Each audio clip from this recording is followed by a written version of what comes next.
Hi, this is Sherry Gallagher with Technicon Company Incorporated with a new set of videos addressing the implementation of ISO 13485-2016. So what is ISO 13485? It is a quality management system for medical devices, including requirements for regulatory purposes. It does not apply to pharmaceuticals. It is structured similar to ISO 9001-2008, the previous edition of ISO 9001, and does not follow the Annex SL. Lastly, it does not include the requirements specific to other management systems, such as environmental, occupational health and safety, or financial management. There are some differences between ISO 9001 and ISO 13485.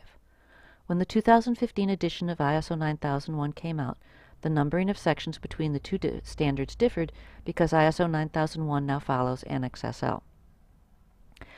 ISO 9001 now no longer requires specific procedures. However, ISO 13485 does require the use of procedures.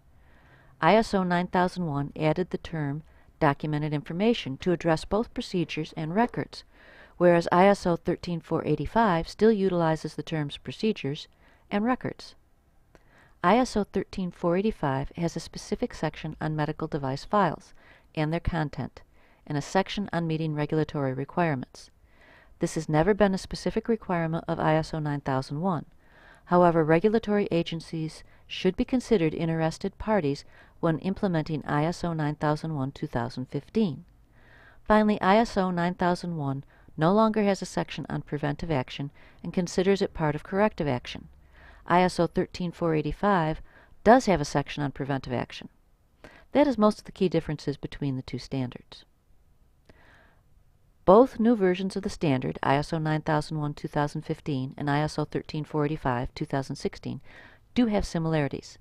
Both have an expectation for the organization to consider risk. Risk has always been an important element of ISO 13485. Both standards expect a process approach.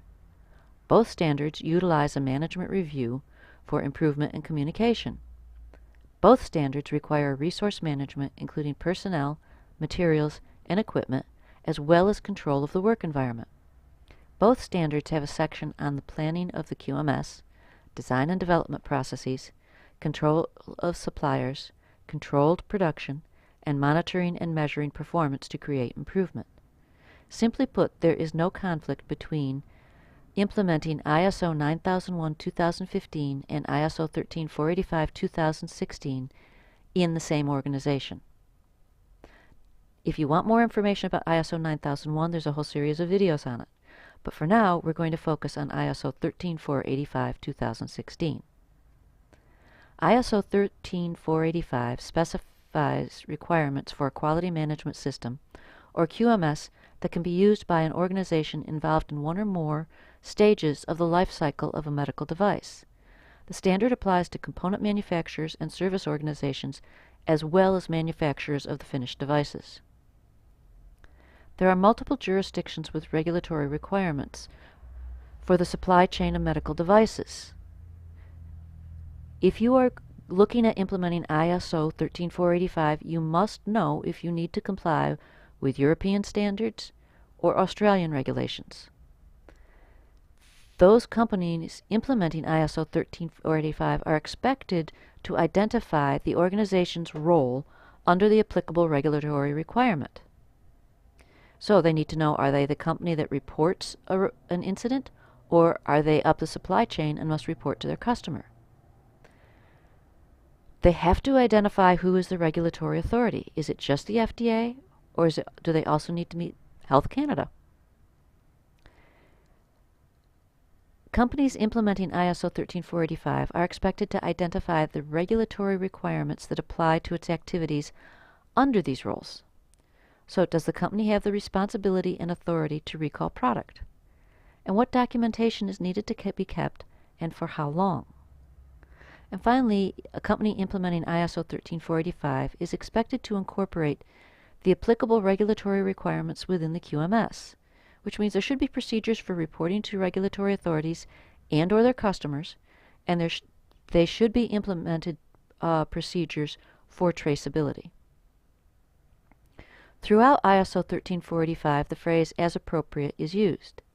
If your organization deems that a section of the standard does not apply, for example, your product does not have service or installation, you must note that as a justification as to why it does not apply. Usually, you state this in the scope in the quality manual. Not applicable can only be done in clauses in sections 6, 7, and 8. Reporting to regulatory authorities is a clause in section 8.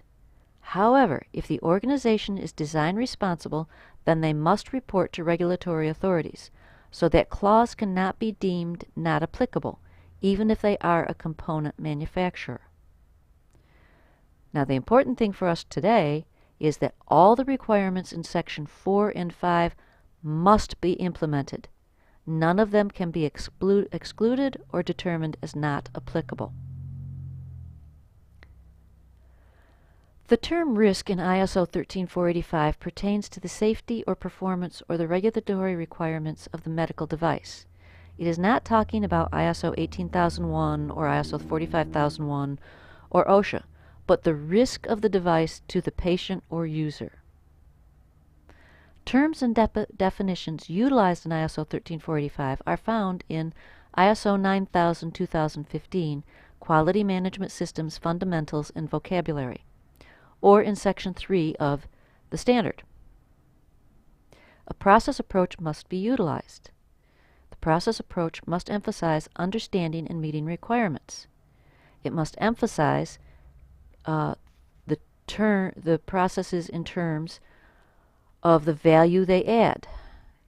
It must emphasize looking at the results of the process's performance and effectiveness. It must emphasize improving the process based on objective measurements. Yay! All right, now we've finished the overview. Let's get into the standard itself. Section 4, Quality Management System, and 5, Management Responsibility, are the big picture sections. This is where the QMS is planned, organized, documented, and responsibilities and authorities are assigned. Planning in these sections is about managing the QMS rather than planning production. Planning production is discussed in Section 7. Section 4 and 5 are the plan step in the Deming Plan, Do, Check, Act cycle. This video will cover Section 4. The next video, Part 2, will cover Section 5. Your first step in creating the quality management system is that you need to decide how your organization will handle the following requirements. The scope. What is in the QMS and what is not? Think exclusions and not applicable clauses. You also want to define the limits of the work you perform. For example, if you are servicing equipment, which OEMs do you work on? Anything you don't include will be considered outside the scope, unless you include a catch-all phrase such as "and similar devices." You need to define roles. They must be documented and identify the applicable regulatory responsibilities and authorities to each role. If the FDA must be notified, who is doing what tasks, who collects, documents, and reviews complaints for reportability. Having an employee unclear about who they are reporting to or what they are reporting is not an acceptable reason for missing reporting an incident. Now, you're also going to have to consider, when you're developing the QMS, documentation. How is documentation going to occur? What is the format? Is it electronic, hard copy, in the cloud, video? How is it approved and modified? You have to consider and define the processes and sub-processes, and you have to include the input to each sub-process and process and the output, and the measurement method and interactions. You need to know if it's working or not. And if you change the processes, you have to look at and measure the impact of that change on the process and on the device. Developing the QMS, you need to identify the risks and the criteria to determine when a risk requires action. When do you need to reduce the likelihood? When do you need to reduce the severity or increase the ability to detect a risk? The QMS needs to determine the measure of the effectiveness of the QMS. So how are you going to do this? How do you know if it's working or not? Are there trends in key performance indicators? How do you know if you're getting better, worse, or staying the same? You need to ensure the availability of resources and information. Now, we will cover this in more detail in Section 6 of the standard, but it is a requirement of the QMS. You need to implement actions to achieve the results the QMS is supposed to produce. If the QMS is not performing, you must act to fix it. You must establish and maintain records to demonstrate conformance to the ISO 13485 standard.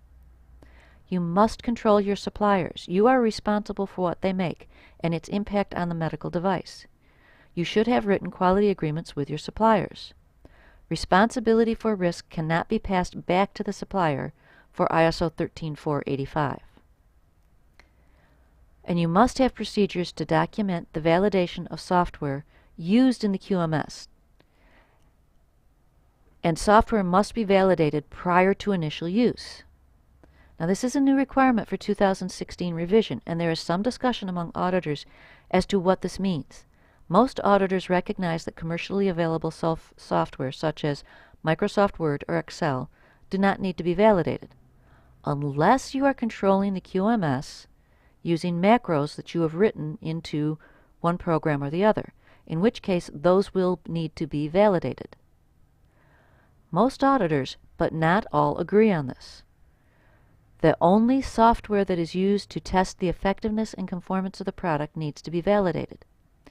If you do not have a registrar, this is a very important question to ask when you're selecting your registrar, because validation is a very expensive process.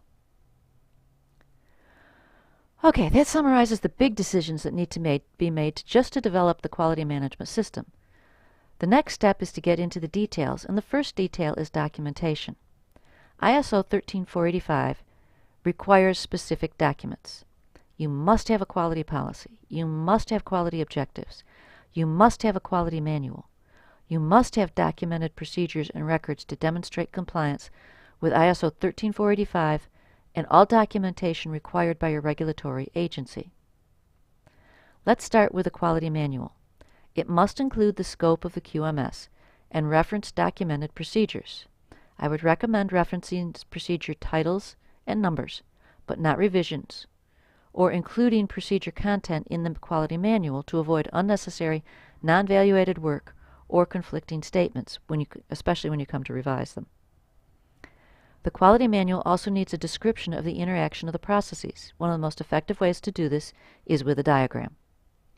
The quality manual outlines the structure of the documentation system. Is everything in one document, the quality manual, or are there levels, such as a quality manual, procedures, and work instructions? The expectation is a list of document types, how they relate, and if a conflict occurs, which level of documentation is to be followed. One of the important requirements of ISO 13485 that is not in any other standard is the medical device file. The file needs to be for each type or family rather than for each individual medical device. The file must include a description of the device, including its intended use, labeling, and instructions for use. And if you change labeling, you must update the medical device file. It must include product specifications. It must include specifications or procedures for manufacturing, packaging, storing, handling, and distribution. It must include procedures for measuring and monitoring. It must include, if appropriate, installation requirements and any servicing procedures. The first 4 items are non-negotiable, and the 5th is only not applicable if there is no installation or service involved with your product. A separate file called a device history record, while not specifically required by the standard, is needed. The device history record relates to Section 7.5.9, traceability. The device history record records the manufacturing specifics for each batch, including the specific personnel, the specific equipment and measuring devices, and all test records. I make it a point when I audit each year that these records are audited. So each and every audit, I'm going to be looking at the device history record. The next requirement of Section 4 of ISO 13485 is control of documents. A procedure is required, and it must define how documents are controlled. The procedure must address how documents are reviewed and approved prior to issue. It must address how to revise documents and reapprove them so the reviewer understands the pertinent background. The procedure must address current revision status and changes and how changes are identified. It must identify how only the current document is available for use and how obsolete documents are identified and prevented from use. The procedure must identify how documents are kept legible and readily identifiable. I have a machine shop that specifically encloses them in a transparent cover or film.